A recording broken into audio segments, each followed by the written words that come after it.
la chaîne des transformations, la chaîne qui ne cessera jamais de vous surprendre. N-Morphe TV. Shalom mes frères et sœurs, merci beaucoup d'être venus sur notre chaîne chrétienne N-Morphe TV. Nous sommes une chaîne qui vous fait connaître des hommes de Dieu, leurs églises et parfois même leurs doctrines. Aujourd'hui, nous avons la joie d'accueillir un homme de Dieu qui est connu dans cette ville de Lausanne. C'est le pasteur Mathieu. Shalom, pasteur. Shalom, shalom. Pasteur, est-ce que vous pouvez vous présenter un peu à nos frères et sœurs qui nous suivent? Non, je me suis présenté plusieurs fois. La dernière fois, je vous ai dit que tout le monde m'appelle Bishop Mathieu Gagnant. Je suis prédicateur de la bonne nouvelle de longue date, que je suis président de la pastorale congolaise en Suisse. Je suis aussi pasteur de cette église dans laquelle nous nous trouvons, Mission chrétienne du Léman. Il faut aussi dire que je suis marié, père des enfants, et aussi je travaille comme assistant professeur à l'université. Merci beaucoup, pasteur, de nous avoir accueillis. Aujourd'hui, nous avons un sujet qui nous tient à cœur. Nous aimerions plus parler du mariage.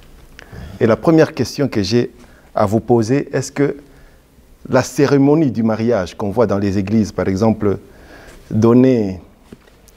faire porter les mariés des bagues, leur demander de s'embrasser, toute cette cérémonie-là, est-ce que c'est biblique?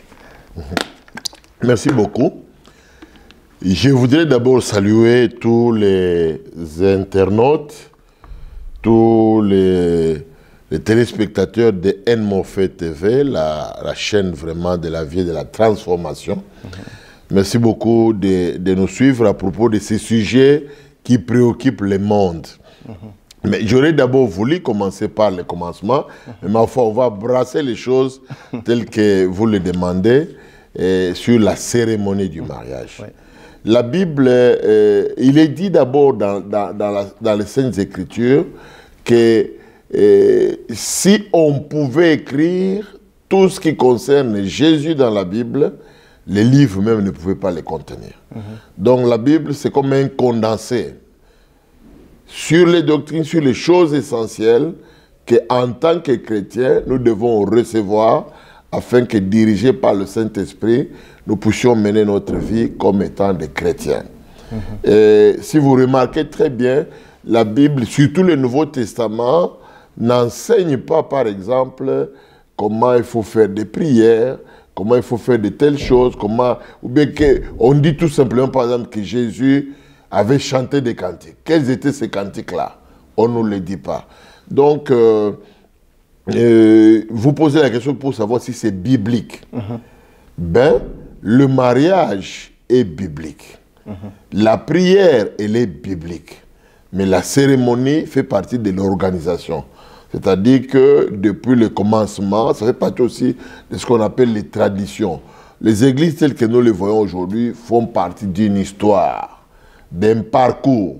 C'est ce qui a fait que nous arrivions au fait de célébrer. C'est la manière de célébrer qu'on a trouvé déjà un peu dans le judaïsme, mais aussi auprès, n'est-ce pas, des églises anciennes, qui a fait qu'aujourd'hui, on fait une cérémonie de mariage. Mais nulle part dans la Bible, vous trouvez le terme ou bien l'expression, on vous dit, voilà, il faut faire une bénédiction dans l'église. La bénédiction, elle est biblique, mais il n'est pas dit qu'il faut la faire dans l'église. Ça fait partie de l'organisation.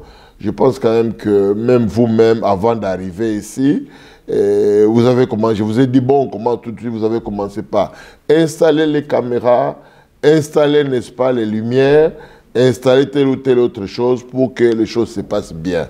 Donc ça fait partie du décor. Pourvu que ce décor-là n'enlève pas l'essentiel donc de la chose, l'essentiel du mariage. Mais il n'est pas interdit, n'est-ce pas? On pose des questions parce que ce sont des engagements, les mariages.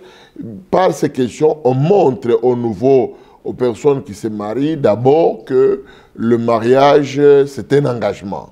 C'est une alliance, c'est un engagement. Il y a peut-être échange de symboles. Vous regardez, je ne veux pas dire d'où vient la question de l'alliance sur l'annulaire. Parfois, les gens peuvent changer, mais vous trouvez que les Espagnols ne mettent pas ça à gauche comme nous, ils mettent à droite, d'autres mettent sur tel autre doigt. Parfois, c'est un symbole qui montre qu'il y a eu alliance. Par exemple, dans la Bible, vous trouvez lorsque l'enfant prodigue revient vers son père. Lorsque le père l'accueille, il est dit que le père va lui donner une nouvelle robe, il va lui mettre une bague au doigt. C'est une tradition ancienne, je ne dis pas divine, mais une tradition parmi les hommes pour montrer, n'est-ce pas, que il y a une nouvelle alliance, il y a un engagement. C'est un symbole extérieur, mais l'alliance n'est pas bon.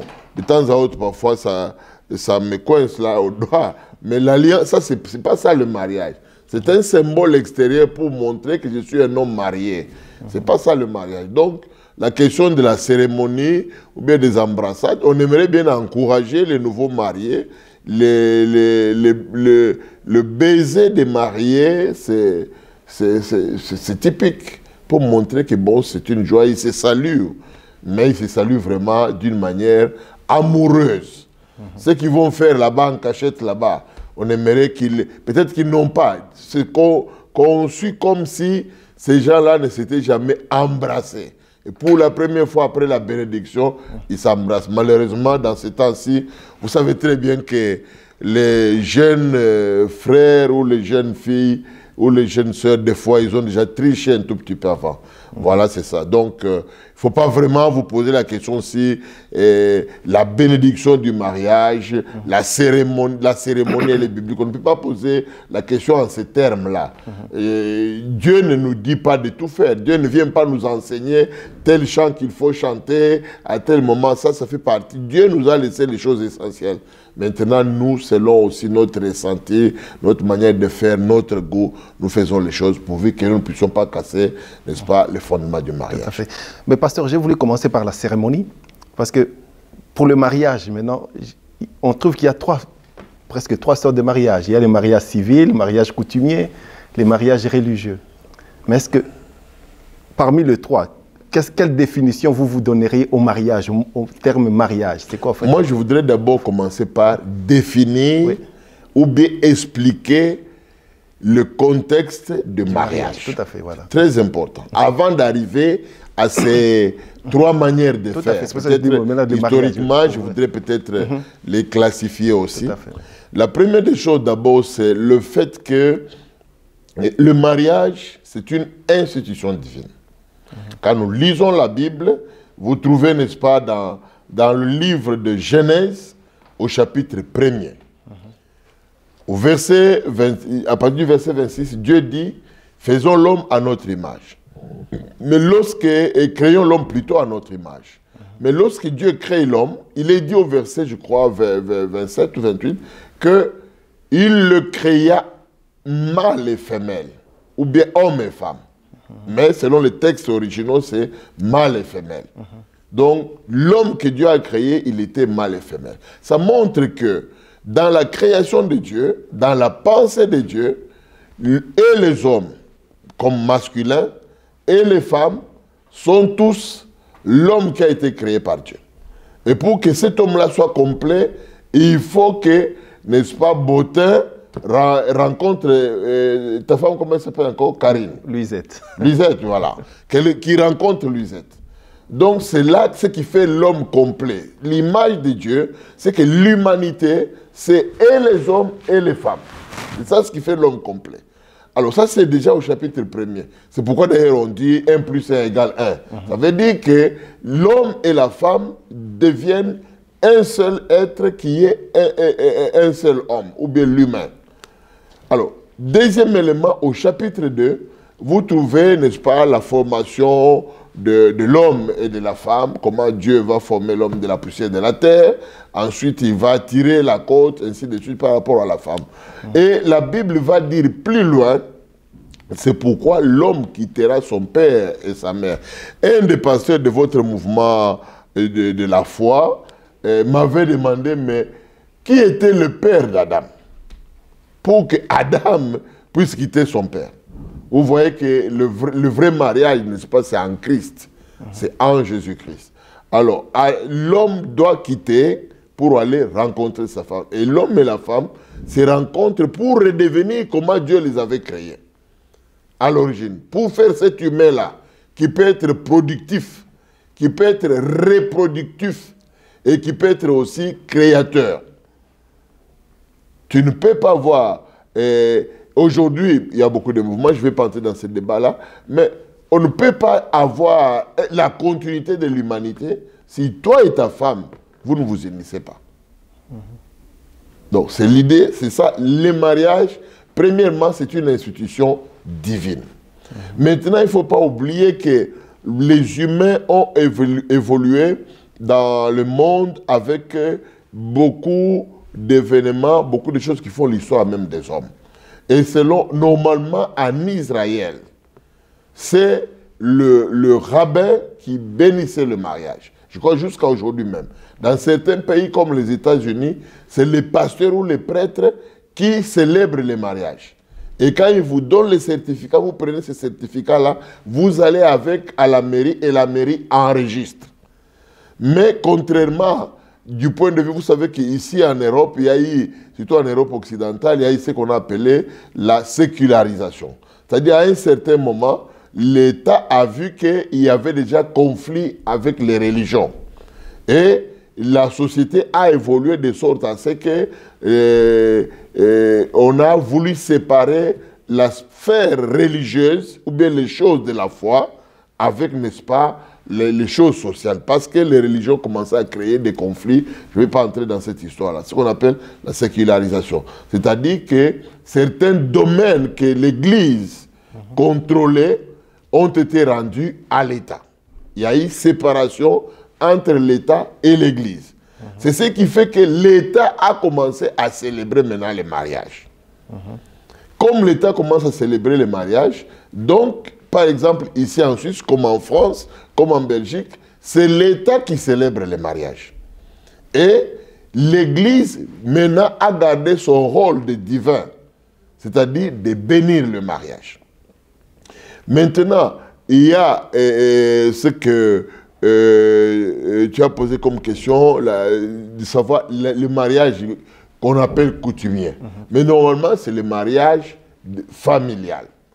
Parce que la société, comme elle a évolué, à la base, avant qu'on parle de pasteurs, de prêtres, de missionnaires, qu'est-ce que vous voulez, avant qu'on parle même de l'État, c'est d'abord les familles. C'est la famille, la première cellule de la société. Donc, c'est dans la famille que tout commence. C'est la raison pour laquelle vous voyez que ce soit aussi même dans certains pays orientaux, ou bien nous, plus particulièrement les Africains, c'est la famille qui est l'organisation de la société. Ça commence par là. Et lorsqu'on se marie, ce sont les familles qui vont se marier. Dans certains pays, dans certaines ethnies ou bien certaines tribus, ce n'est pas toi qui vas épouser. D'ailleurs, si tu vas dans certaines familles, tu arrives pour te présenter, on va te demander où sont tes parents. Parce qu'on estime d'abord que quand tu amènes ta famille, c'est responsable, c'est ta famille qui s'engage. Et deuxièmement, par le fait aussi que le mariage, c'est aussi une alliance entre les familles. Ça ne nie pas que toi et ta femme. C'est-à-dire que ta famille devient en quelque sorte en alliance familiale aussi avec la famille de ta femme. C'est la raison pour laquelle il y a à la base ce mariage familial. C'est comme le cas dans la Bible où vous trouvez la question du mariage d'Isaac. Isaac ne s'est pas, excusez-moi, Isaac ne s'est pas déplacé. C'est son père qui organise toutes choses. Il était dans la peur, n'est-ce pas? Mais il insiste sur le fait qu'il faut regarder bien la famille dans laquelle ma femme, mon fils va trouver une femme. Parce que c'est dans la famille où il y a l'éducation de l'enfant. Donc, la famille va nous montrer quelle est la fille que tu vas épouser. Ou bien qui est le garçon qui vient épouser. Parce que tout vient de là, de la famille. Et il va insister, donc son serviteur va aller trouver pour lui, n'est-ce pas, la femme, selon la direction divine. Et ensuite, vous remarquez qu'avant que Rebecca parte avec le serviteur, Abraham lui-même, et plutôt la famille Jacob, n'est-ce pas, qui était de la famille, et les autres, qu'est-ce qu'ils vont faire pour, avant de libérer Rebecca, ils vont la bénir. C'est ça aussi. Donc même dans la Bible, même Abraham aussi, il a béni. Tous les hommes de l'Ancien Testament ou des histoires bibliques, c'était des gens, le père, il jouait 3 fonctions. Il était comme prêtre de la famille, c'est-à-dire sacrificateur de la famille. Il était aussi roi de la famille, c'est-à-dire il gouvernait sur sa famille. Et il était aussi prophète, c'est-à-dire que les paroles d'un père ont un impact sur les enfants. C'est la raison pour laquelle, selon les organisations, nous trouvons donc ces 3 mariages selon les pays et les continents. Alors pour nous les Africains, pour la majeure partie des pays africains, même les pays arabes, vous trouverez que le mariage est encore valorisé d'abord dans la famille. C'est l'organisation de la société. Et puis, comme nous sommes devenus, la foi chrétienne est arrivée, nous voulons que sur le mariage, il y ait la bénédiction. Maintenant aussi, comme les pays sont organisés, n'est-ce pas, en État et en gouvernement, donc l'État doit aussi sceller. C'est la Bible qui dit que le mariage soit honoré de tous. Donc, il faut le célébrer. Nous encourageons ceux qui ne sont pas encore mariés. Il faut le célébrer dans la famille, n'est-ce pas, pour que les 2 familles fassent l'alliance. Dans certaines familles, on demande la dot, dans d'autres, non. Dans la famille de Rebecca, l'épouse, n'est-ce pas, d'Isaac, on avait demandé la dot. Comme si tu viens épouser ma fille à moi, tu vas amener la dot. Et je te dirai pourquoi. Et puis, ça c'est au niveau familial. Deuxièmement, au niveau de l'État, parce que c'est l'organisation, il faut que le mariage soit enregistré. N'est-ce pas, qu'on connaisse que, d'ailleurs même pour l'organisation de la société, pour que vous puissiez payer les impôts, vous savez très bien qu'on doit calculer les revenus de l'homme et de la femme, combien d'enfants vous avez, tout cela ça compte. Donc il faut que les mariages soient enregistrés, et aussi au niveau de l'État, et aussi pour ceux qui sont dans la foi chrétienne, n'est-ce pas, nous bénissons les mariages. Alors, bon, dites-nous d'abord pourquoi vous aimeriez demander la dot pour votre fille. Parce que dans ma famille, c'est comme cela. Dans ma famille, je ne vais pas aller dans beaucoup d'explications, c'est un symbole d'alliance. Dans ma famille, on dotait. Moi, j'ai doté ma femme. Ma mère a été dotée. Donc, c'est comme ça que je l'ai trouvé. Il n'y a aucun péché. C'est un symbole. Mais vous savez très bien que dans ces dots, même si toi, tu amènes ta dot, il y a des choses. C'était un échange des éléments. Moi aussi, il y a des choses que je dois accueillir la belle famille, et ainsi de suite. Donc, il faut pas... Il y a des choses qui sont déjà établies comme cela. Tant que ça ne bafoue pas ou ça ne brise pas les lois de la foi, ça fait partie de l'organisation sociétale. Et nous sommes là-dedans comme cela. Ça montre que quand tu vas venir, les symboles que tu vas amener par la dot va me montrer que tu aimes ma fille, tu tiens à elle. À partir de ce moment-là, tu es entré officiellement dans la famille et que moi aussi, je m'engage à te prendre, n'est-ce pas, comme un fils. Et entre ma famille et la famille du garçon, il y a une nouvelle alliance. On n'est plus des inconnus. Nos enfants se sont mariés, nos enfants se sont liés, les familles se sont liées aussi. Et quand il y a un problème, on peut le résoudre entre les parents aussi. On peut aider les jeunes gens. Ok. Voilà. Bon, par exemple, quand c'est votre fille avec un blanc, par exemple, qu'eux ne donnent pas la dot. Je lui dirais, petit, tu es venu épouser une Africaine, eh bien moi je te demande la dot. Okay. Les mots dot là, c'est en français. C'est pas en lingala. Les mots dot, c'est en français. Donc, on donnait la dot ici. Mais seulement, il a aussi d'autres significations. Ici, je crois que la dot, c'était les cadeaux que les parents du garçon et de la fille donnaient aux jeunes mariés. Donc, ça dépend des traditions, ça dépend de l'organisation. Ce n'est pas mauvais qu'on fasse la dot. Voilà. Okay. Bon, si je vois bien... Je ne voudrais pas insister sur la dot. Bon, oui, oui. Je dis ça pour cadrer les questions n'est-ce pas, du mariage que vous appelez coutumier ou familial, du mariage civil, aussi du mariage religieux. Donc, si je vois bien, donc, les 3 mariages sont importants. Donc, les 3 cérémonies sont importantes. Sont importantes. Okay. Vous savez, frère Botin, j'aimerais te dire que nous avons expérimenté les choses. Je vais te dire maintenant le pourquoi de chaque chose. Nous avons observé que spirituellement, pour certaines personnes, lorsque la bénédiction du mariage n'a pas été placée sur elles, certaines puissances spirituelles démoniaques avaient des effets sur eux, sur leur mariage et sur les enfants. C'est la raison de la bénédiction. Parce que la bénédiction signifie que nous associons Dieu à la chose. Nous plaçons Dieu au centre du mariage. Et nous laissons Dieu conduire le mariage et gouverner le mariage. C'est ça la bénédiction. Maintenant, pourquoi l'état civil? Nous avons vu aussi que certains Africains se sont mariés, se sont rencontrés ici, ils se sont mariés sans aller à l'état civil, peut-être parce que aussi les administrations ici les compliquent, papier tel, on exagère, surtout quand on sait que c'est les Africains, des fois on va leur demander même la carte de baptême, même parfois les bulletins de l'école primaire. Il faut arrêter ces choses-là. C'est comme si l'administration n'avait pas pour but d'encourager les gens à se marier, mais pour les compliquer. Ils ne demandent pas les bulletins d'école primaire à leurs enfants ici pour se marier. Donc ça, ils font, c'est un peu de la discrimination, ma foi. Comme ça qu'ils veulent se rassurer du célibat, parce qu'il y a aussi des gens qui sont mariés là-bas, en Angola, mais ici, il fait comme s'il était célibataire, et puis il va se remarier encore. Donc c'est pour éviter ces abus-là. Alors, donc, je t'ai expliqué que ça fait partie de l'organisation de la société. Dans la société, on enregistre les familles pour plusieurs raisons. J'ai parlé de la question des impôts, par exemple.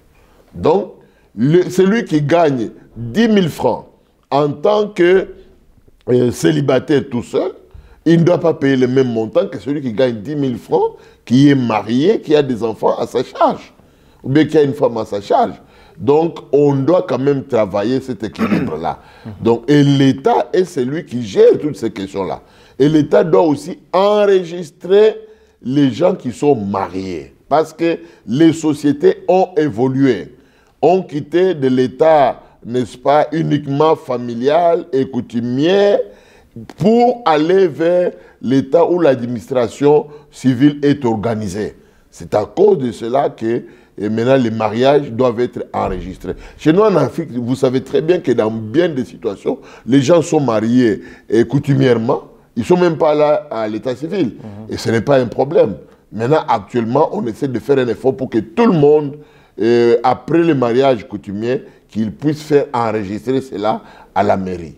Donc, c'est la raison, l'administration doit veiller sur les choses et contrôler les choses. Et on s'est marié aussi, on est dans une société organisée pour que demain, tu ne fasses pas de ta femme ce que tu veux et que la femme ne fasse pas comme elle veut. Maintenant, la société est régie par les lois de l'État.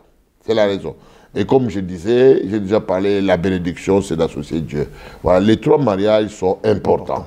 Pour nous qui venons de là-bas en Afrique, c'est important. Pourquoi je dis ça? Parce qu'il y a aussi des gens qui se sont mariés juste à la commune, mais ils sont rentrés là-bas en Afrique, surtout quand tu vas épouser une fille ou bien quelqu'un qui est du Bas-Congo, comme dans mon pays, mais on va te demander, mais toi tu dis que tu l'as épousé où?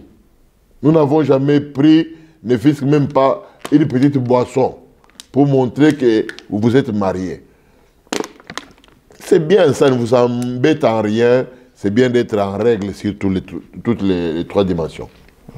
Ok. Bon, parce qu'on voit, plus ce qui nous choque, c'est de voir les frères dans l'église. En Afrique, ils étaient mariés d'une façon coutumière.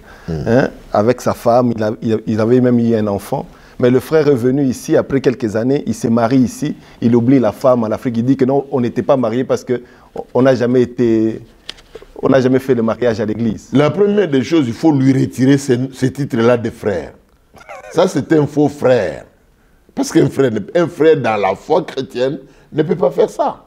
Un enfant de Dieu ne va pas marcher dans le mensonge à ce niveau-là. Et la femme que tu as laissée là-bas en Afrique, ses souffrances, ses difficultés, qui va s'occuper de cela? Vous savez, quand vous lisez l'Ancien Testament, il y a tout un tas, j'aimerais peut-être qu'une autre fois qu'on parle un peu plus profondément de ça, mais quand vous lisez l'Ancien Testament, Il y a tout un tas de règlements.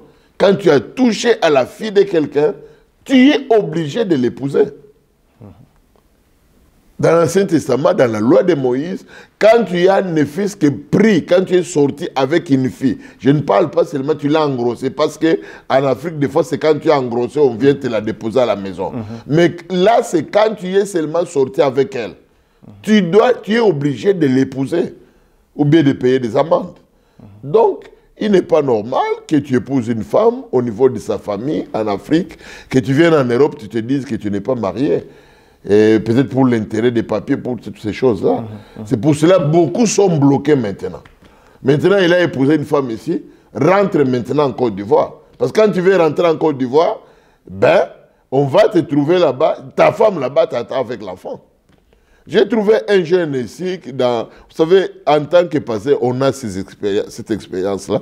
Il y a un jeune ici qui est venu, me parlant de la gloire de Dieu, c'est lié au temple de Dieu. D'ailleurs, quand tu vois quelqu'un qui vient à l'église, qui commence à te faire trop des éloges, trop de gloire, là, fais attention avec la personne là. Ça peut être un serpent. Bon, malheureusement, les filles dans l'église tombent aussi dans les pièges. Et la fille qui est allée avec, c'était déjà une grande fille, je dirais même une femme, hein, parce qu'elle avait déjà un enfant et tout ça.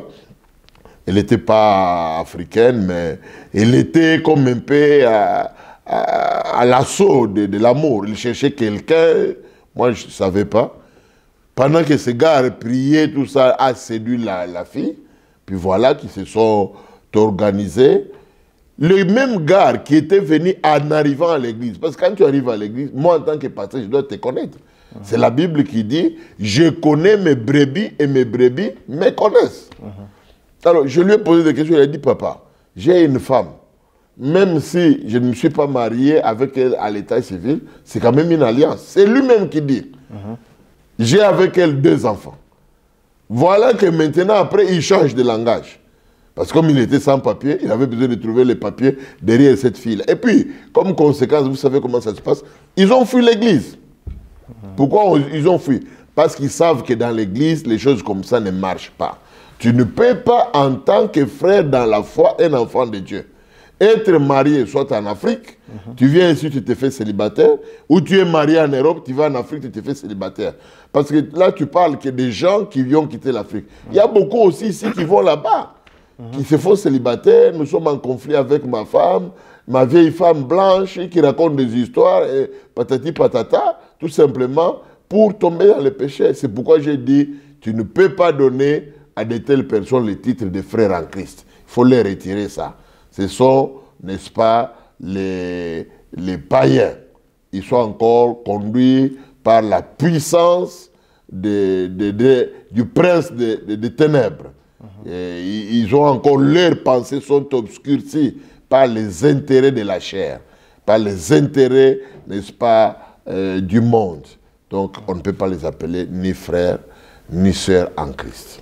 Mais pasteur, encore une petite question qui peut nous éclairer un peu, parce qu'il y a des frères qui nous posent aussi des questions, qu'ils voient certaines personnes qui vont dans le bureau du pasteur, qui se marient dans le bureau du pasteur. Donc le pasteur les bénit dans son bureau et ils sortent et puis ils disent qu'ils sont mariés. Comment ça se fait que vous les pasteurs, vous faites? C'est faisable. Je t'ai expliqué que il s'agit, n'est-ce pas, de l'organisation. La célébration dans l'église, c'est venu aussi avec l'église. Mais un homme de Dieu est attitré. Un homme, pas n'importe quel homme de Dieu aussi. Un homme de Dieu qui est attitré, qui est appelé par le Seigneur, qui est reconnu aussi dans la société, il est habilité à bénir le mariage. Maintenant, il peut le bénir entre les 2 couples. Il peut le bénir, n'est-ce pas, au niveau familial. Il y a eu des mariages que moi j'ai bénis. Par exemple, actuellement, moi j'ai des jeunes ici à l'église. Le jeune homme avait planifié son mariage, et je crois que ça devrait être au mois de février ou mars, je ne sais pas moi. Et puis pour célébrer au mois de juin. Au mois de mai, je pense. Maintenant, je n'ai plus toutes les adresses. La fille habitait, je ne sais pas, sur Salmanek. Bon, maintenant, coronavirus est venu avec la pandémie, ça a bloqué tout. Il y a eu des mariages qui ont été reportés. Maintenant, c'est reporté encore pour la 3e fois. Alors, les jours où le garçon a trouvé, d'abord, à la commune, comme on évite beaucoup de gens, on dit, bon, ils étaient seulement à 2, donc mari et femme, et on exige aussi les 2 témoins, donc les témoins de l'homme et les témoins de la femme. Donc, ils sont allés là-bas, il n'y avait pas de problème. Et puis, ils ont fait aussi en famille, de manière réduite. Il a déposé la dot, comme on fait dans leurs ethnies. Et puis, finalement, je voyais l'oncle de la fille, qui était aussi le pasteur de la fille là-bas, qui dit non, en tout cas, maintenant, nous allons nous organiser et on va les encadrer. Quand ils viendront, je dis non, non. Ces jeunes gens ici, ils ont déjà trop longtemps attendu. On doit les bénir. La bénédiction, ce n'est pas la fête. La bénédiction, ce n'est pas l'église. C'est les mêmes paroles. Nous sommes là, à 2 ou 3 hommes de Dieu. Et bien, nous avons dit, nous les bénissons déjà, nous les avons bénis, qu'ils vivent, n'est-ce pas, leur mariage. S'ils veulent fêter pour leurs amis tôt ou tard, c'est leur affaire. Mais vous savez, dans cette affaire, il y a beaucoup de fêtes. Hein. Fêtes quand on va à la commune, fêtes quand on va dans les familles. On commence à exagérer avec les fêtes. C'est aussi trop de dépenses. Pour les gens qui vont se marier, ça fait un peu trop. Donc, voilà. C'est pas ni le temple, ni les bureaux qui bénissent, mais c'est la même personne.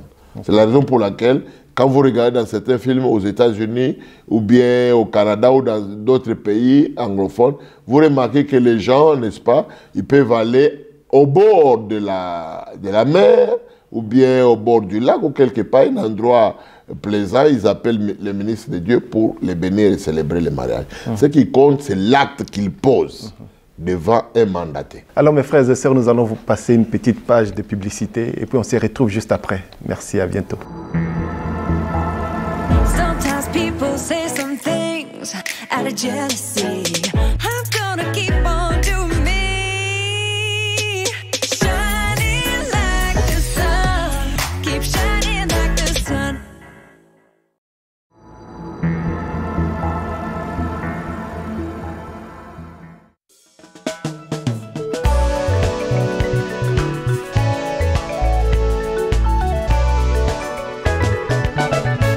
Et l'album N-Morph TV présente l'album Expérience de chacun.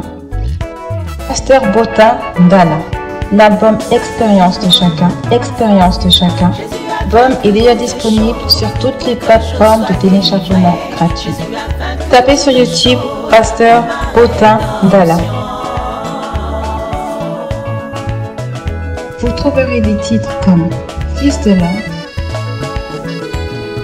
tout service rendu à Dieu, l'expérience de chacun, fais-moi comme Marie, et plein d'autres titres encore. Plus de détails, rendez-vous sur la page Facebook N-Morph TV et sur YouTube N-Morph TV également. Voilà, merci beaucoup d'avoir suivi cette petite page de publicité. On revient sur le plateau. Alors, pasteur, j'ai une question à vous poser encore. Parce que vous avez parlé des Lévitiques, de la loi. Si je vois dans la loi, au temps de Moïse, il a été dit, par exemple, concernant les sacrificateurs, que les sacrificateurs, par exemple, dans Lévitique 21, versets 13 et 14, il est parlé des sacrificateurs qui doivent épouser seulement des femmes vierges. Alors aujourd'hui, dans le Nouveau Testament, je pense que les sacrificateurs sont représentés par les pasteurs et les prédicateurs. Est-ce que les prédicateurs, les pasteurs, et tous doivent seulement épouser des femmes vierges, ou bien seulement ça c'était pour l'Ancien Testament? Bon, il y a une chose essentielle, hein. C'est que lorsqu'on disait, n'est-ce pas, aux sacrificateurs d'épouser une fille vierge qui n'a pas encore connu d'homme, c'est que le sacrificateur lui-même était aussi chaste, ou bien vierge, si tu veux utiliser les mêmes mots. Lui-même n'avait pas aussi connu de femmes. Normalement, jusqu'à aujourd'hui, il faut que l'homme se garde pour sa femme et que la femme aussi se garde pour son mari. Maintenant, les gens, à cause de l'ignorance, sont tombés dans le péché et ils se sont conduits de n'importe quelle manière. Mais il y a un principe important, le principe de la restauration par Jésus-Christ. C'est lui qui est venu, qui est mort. si nous sommes acceptés auprès de Dieu, c'est à cause de notre foi en Jésus-Christ. Donc, à partir du moment où quelqu'un accepte Jésus-Christ, normalement, sur le plan spirituel et prophétique, cette virginité ou bien cette chasteté lui est rendue. Parce que c'était des choses qu'il avait faites dans l'ignorance. Alors, donc c'est ça le principe. Donc maintenant, j'ai rencontré aussi beaucoup de jeunes pasteurs qui me disent que non, voilà, non papa, moi je ne vais pas rester avec elle. D'ailleurs, quand je l'avais épousée, elle n'était pas vierge. Mais est-ce que lui-même, il était vierge? Je lui pose toujours la même question. Est-ce que toi-même, tu étais vierge? Normalement, le mot français, c'est chaste, mais je dis ça pour rire un peu. Est-ce que toi-même, tu étais vierge? Aussi, il ne faut pas... Même la Bible dit qu'il faut que nous puissions peser les autres de la manière dont nous voudrions que nous soyons nous-mêmes aussi pesés. Tu ne peux pas être toi-même, tu n'es pas un autre, tu cherches seulement que l'autre soit comme cela. Et puis, deuxième élément que j'aimerais dire. Ici, il faut faire attention par rapport à quand on dit être sous la loi, c'est l'Ancien Testament. L'Ancien Testament, il y a les 10 commandements que Dieu a donnés. Cette parole ne va pas changer. Le fait, quand on dit ne vole pas, juste dans le Nouveau Testament, tu ne voles pas. Mais il y a ce qu'on appelait, tout ce qui avait été donné, ce sont les lois et les préceptes. C'est-à-dire les 613 préceptes qui ont été donnés à Moïse. C'était donné pour la bonne organisation de la société en Israël. Les dieux que nous servons, frère Botin, c'est lui le maître de la loi. Même les droits, même les sciences juridiques. C'est Dieu qui a tout inspiré. Alors Dieu, dans sa sagesse, pour aider Israël à vivre dans une société, n'est-ce pas, pieuse, organisée et juste, équitable, il leur a donné les lois. Mais pour aider l'homme, n'est-ce pas, à vivre d'une manière digne devant lui, il a donné les 10 commandements, les 2 tables de la loi. Alors, c'est la raison pour laquelle ces préceptes-là, ce n'est pas ça ce qui donne la vie. La vie, elle est en Christ. Donc, il ne faut pas seulement s'attacher sur cela. Mais je voudrais quand même exhorter, profiter de l'opportunité pour exhorter, n'est-ce pas, les jeunes filles. Normalement, la femme qui connaît déjà le Seigneur, une jeune fille qui est dans la foi, il faut qu'elle se garde. Il y a une beauté quand on garde, n'est-ce pas, son corps pour l'homme qui va m'épouser. Et puis, il ne faut pas céder ton corps à n'importe quel garçon rapidement parce qu'il t'a dit que je vais t'épouser. Il y a beaucoup d'aventuriers qui viennent toujours en utilisant le terme mariage. Mais lui-même, il sait que ce n'est pas un mariage. Alors, toi, tu lui as déjà cédé ton corps. Demain, après-demain, il commence à dire « Oh non, moi, je n'ai pas trouvé comme ceci, je n'ai pas trouvé comme ça. » Tu n'es pas... En fait, dans les caractères, on ne s'entend pas très bien. Je donne toujours l'exemple pour les jeunes fiancés ou bien les jeunes amoureux. Je dis toujours qu'il y avait une maman qui avait préparé les haricots pour son enfant. Tu connais les haricots rouges là qu'on fait chez nous en Afrique? Une maman qui avait préparé cela. Alors, elle a fait d'abord bouillir dans l'eau, elle a mis un peu d'huile. Mais en réalité, la maman planifiait, elle avait déjà préparé du riz. Elle allait préparer du riz à côté. Elle allait faire une très belle sauce à mettre dans ces haricots-là pour que son fils, quand il revenait de l'école, puisse manger. Or, le fils a quitté l'école un tout petit peu avant.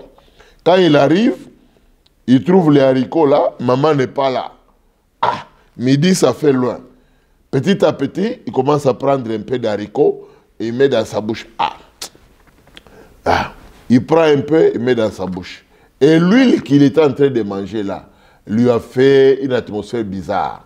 Lorsque la maman arrive, « Ah, mon fils, tu es déjà là. Je croyais que tu sortirais à midi. » Maman arrive, elle court vite à la cuisine, elle fait le riz, elle prépare les haricots, elle fait la sauce, les tomates, elle y met de la viande, tout ça, elle prépare bien, elle le présente maintenant au garçon.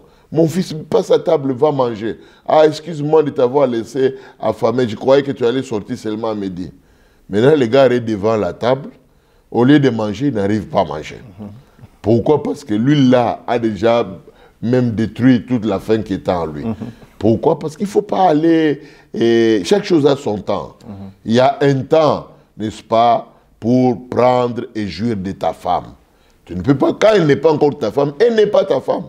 Quand tu le fais, tu tombes dans la fornication, comme la Bible le dit. Et c'est un péché devant le Seigneur. Même si tu vas après confesser pour demander pardon, mais il ne faut pas toujours pécher pour aller demander pardon après. Quand tu connais déjà la parole, en tant qu'enfant de Dieu, refuse cela. Amen. Refuse cela. Donc, je voudrais encourager les jeunes qui se convertissent, qui ont eu la grâce de connaître le Seigneur sans avoir commis ces actes-là. Parce que vous savez, les péchés sexuels, la Bible dit, il touche l'âme de la personne. Il est dans la personne. C'est quelque chose qui entraîne parfois aussi certaines possessions démoniaques, certaines circonstances. Parfois aussi même des possessions humaines. Alors, donc c'est un péché dangereux. Donc, j'encourage, j'exhorte nos jeunes à se garder, n'est-ce pas, purs. Amen. Tant que tu n'es pas encore marié, tu dois te garder pur pour le Seigneur. Et le jour où tu vas te marier, voilà, tu peux offrir à ton épouse, vous apprenez les choses ensemble. Pas que on regarde là, toi tu commences déjà, même dans les bisous qu'on donne le jour de la bénédiction, là, on voit les choses. Hein.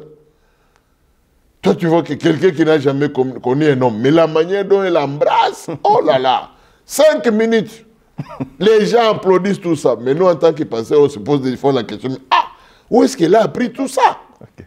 Ce sont des questions qu'on se pose, mais ma foi. Peut-être qu'ils ont été initiés, peut-être qu'ils ont regardé à la télévision, c'est le Seigneur qui sait. Mais gardez-vous dans la pureté d'esprit, d'âme et de corps. C'est important devant le Seigneur quand vous n'êtes pas encore marié. Alors, merci beaucoup, pasteur. Peut-être on va développer ces sujets une autre fois. Pour gagner juste le temps, j'aimerais poser peut-être une dernière question. Même une avant-dernière, il n'y a pas de problème. Ok, bon, d'accord. Bon, par exemple, nous voyons encore dans l'Ancien Testament qu'il a été interdit aux enfants d'Israël d'aller épouser des femmes étrangères ou des femmes d'aller épouser les hommes étrangers. Mais est-ce qu'aujourd'hui, cela concerne les chrétiens, donc les chrétiens ne doivent pas épouser les païens, les non-chrétiens? Bon, moi j'allais commencer par toi. Okay. D'abord, les étrangers dans la Bible, c'est un terme qui regorge beaucoup de situations. Les étrangers, c'était ceux qui, quand on parle d'étrangers en Israël, c'est parce qu'Israël, ils étaient tous les enfants d'Abraham. Ils sont tous enseignés conformément à la foi d'Abraham et à la loi de Moïse. Donc, quand on dit ne va pas épouser un étranger ou bien une étrangère, il s'agit d'éviter de tomber. Parce que le but, c'est que tu ne tombes pas dans les traditions et dans les habitudes que Dieu condamne dans ce peuple-là. Ce n'est pas seulement de ne pas aller épouser une étrangère. C'est pour que tu ne tombes pas dans les habitudes que Dieu condamne dans d'autres populations. Par exemple, aujourd'hui, il y a de tout et de rien dans des sociétés. Alors si tu vas épouser quelqu'un qui n'est pas dans la foi, qui ne connaît pas le Seigneur, eh bien, il va t'entraîner. Mes amis, dans le mariage, il n'y a pas d'évangélisation. Il est arrivé que quelquefois, un homme qui était païen ou bien une femme qui était païenne, n'est-ce pas, se convertit à cause de sa femme ou bien de sa fiancée ou bien de son fiancé. Mais ce sont des cas rares. Il faut, un chrétien doit trouver une femme qui a la même foi que lui, qui est dans la foi. Donc l'étranger ici, il ne s'agit pas d'un autre pays. Il s'agit ou bien d'une autre nation, ou bien d'une autre tribu, d'une autre ethnie. Bien sûr que j'avais rencontré un vieux pasteur quand j'étais trop jeune. J'étais bouillant, n'est-ce pas, dans l'œuvre de Dieu. J'étais bouillant dans certaines choses. Et tout ce qu'on me donnait comme conseil, je voulais voir si c'est vraiment biblique, comme tu as posé la question, et tout ça. Lui, il m'avait dit que si tu veux épouser une femme, il faut qu'elle ait à peu près un niveau d'études, presque le même niveau d'études. Pas équivalent, mais qui va avec aussi ton niveau d'études. Parce que si tu vas épouser une femme qui est analphabète, toi tu voudras bien t'exprimer, montrer ton intellectualisme, mais elle ne comprend pas ce monde-là. Il y a déjà conflit à la base. Donc, et puis ensuite il m'a dit, il faut quand même trouver une femme avec laquelle vous avez presque les mêmes coutumes et les habitudes. Pourquoi je dis cela? Un homme qui est patriarcat, qui va épouser une femme matriarcat, il n'y a pas de problème quand ils sont en Christ. Mais quand il va l'épouser comme cela, pour l'homme, comme il est patriarcal, les enfants appartiennent à la famille du père. Pour la femme, comme elle est matriarcale, les enfants appartiennent à la famille de la mère. Vous voyez que les enfants sont tiraillés. Maintenant, si l'homme est matriarcal et la femme est patriarcale, pour l'homme, comme il est matriarcal, c'est-à-dire que les enfants appartiennent, n'est-ce pas, à sa mère. Mais pour la famille de la maman, les enfants appartiennent à la famille de son père. Les enfants sont rejetés. Donc, il s'agit de l'ordre. Mais ici, en Christ, nous pouvons au moins trouver une base solide que tous ils vivent, n'est-ce pas, pour la gloire de Dieu. C'est la raison pour laquelle cette loi a été érigée. Le but, c'était de protéger la foi et la conduite du peuple pour qu'il ne tombe pas. Tu sais, dans la Bible, un monsieur qu'on appelle Akab. Le nom de sa femme, c'est Jézabel. Jézabel, ça veut dire quoi? Jézabel, ça veut dire fille de Baal. Elle était fille, n'est-ce pas, d'un roi étranger, n'est-ce pas, qui idolâtrait Baal. Et quand Akab est allé se marier avec Jézabel, Jézabel est venue avec ses divinités, avec ses statues de Baal, ainsi de suite. C'est ça ce qui a fait, et d'Astarté. C'est ça ce qui a fait que maintenant les gens n'adoraient plus l'Éternel. Ils ont commencé à adorer Baal en Israël. C'est ça le combat d'Élie. Donc lorsque Dieu nous demande d'épouser et de ne pas épouser les étrangers, il s'agit des étrangers par rapport à notre foi. Par rapport aux gens qui connaissent, qui sont d'accord avec notre foi, avec les enseignements, n'est-ce pas, que nous suivons, des craintes que l'homme ou la femme nous égare, des craintes que l'histoire de Jézabel puisse se reproduire encore de nouveau. Merci beaucoup, pasteur. Alors, nous sommes arrivés à la fin. Pasteur, est-ce que vous avez un mot de la fin ou bien des conseils à donner aux mariés ou bien même aux célibataires?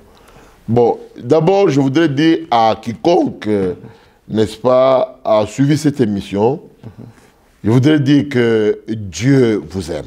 Amen. Que Dieu vraiment est amour et qu'il vous aime. Et qu'il a un plan merveilleux pour votre vie.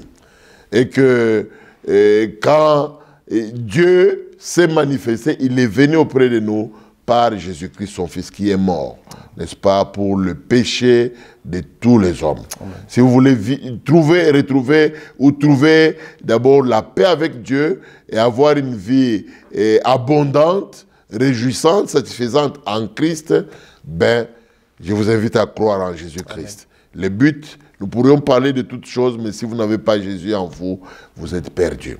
Deuxième élément, je voudrais parler déjà à ceux qui sont mariés, comme moi, que le mariage n'est pas une chose facile. Dans ma langue, on dit, elle est comme, n'est-ce pas, c'est comme les arachides. Il faut choisir ceux qui sont mûrs. Donc, quand vous êtes déjà marié, c'est une alliance. Ce n'est pas c'est un parcours, c'est un chemin d'apprentissage mutuel. L'homme, chaque jour, doit apprendre à connaître sa femme et la femme doit apprendre à connaître son mari. Et les deux sont soumis, n'est-ce pas, à la parole de Dieu pour vivre dans cette alliance que librement vous avez choisie pour plaire, pour servir Dieu et faire la volonté du Seigneur. Donc, parfois, vous avez des difficultés, mais sachez que tout problème dans le mariage peut avoir une solution. Troisième élément, je voudrais parler à ceux qui ne sont pas encore mariés, qu'il y a un temps pour chaque chose. Donc, si vous savez que vous êtes déjà à l'âge, au moment, et que vous êtes capable de vous marier, et que vous êtes préparé pour être marié, priez le Seigneur, et pour les garçons, trouvez une femme qui va vous plaire.